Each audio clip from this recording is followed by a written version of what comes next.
Ja, god formiddag.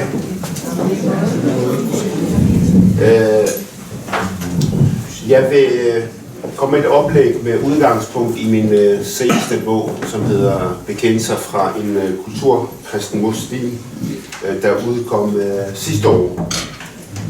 Og i den bog, der er den røde tråd min egen proces i forhold til religion og tro, hvor jeg er gået fra at være ortodoks muslim til at blive ateist, til at blive troende, men ikke religiøs.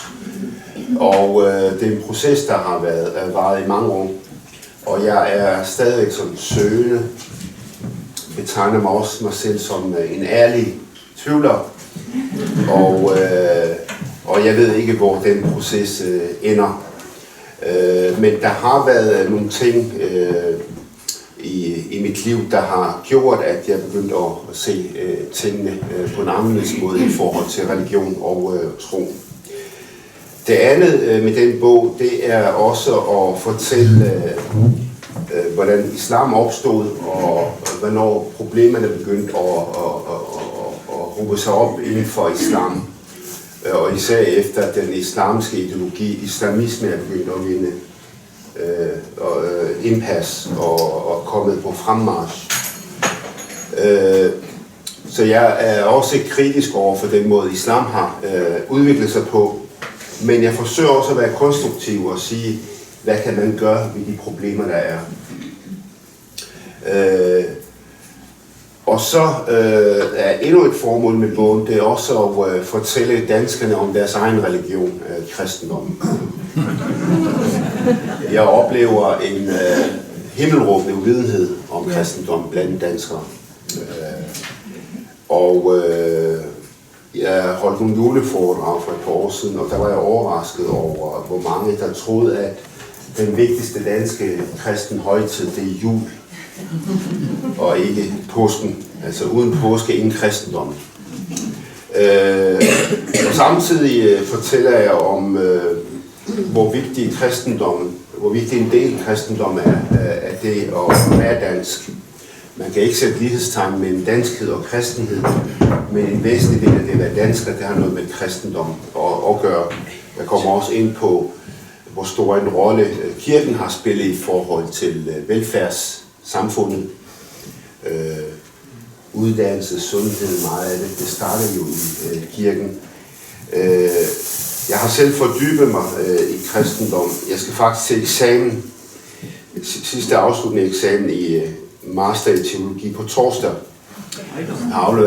Og det skal jeg fra Washington via Skype, moderne teknologi.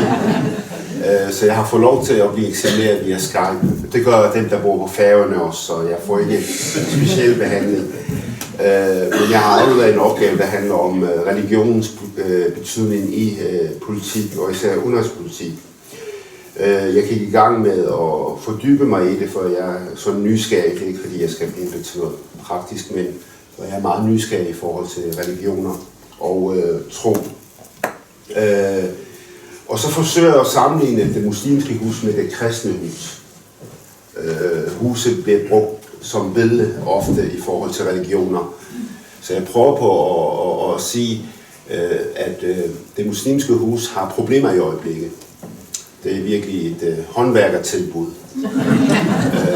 Der er behov for ny renovering, og vi kan hente inspiration fra det kristne hus, der tidligere også var et problematisk hus, inkvisition og så videre, men som har udviklet sig til at blive et rigtig pænt hus. Så det er nogle af de ting, jeg vil komme ind på under mit oplæg. Men først i forhold til min egen religiøse opdragelse. Da vi boede i Syrien, der boede vi i en landsby uden for Damaskus, hvor min bedstefar, han var nummer 2 i moskeen. Så vi børn, vi kom i moskeen allerede før vi startede i almindelig skole. Jeg kom i Koranskolen, før jeg startede i en rigtig skole.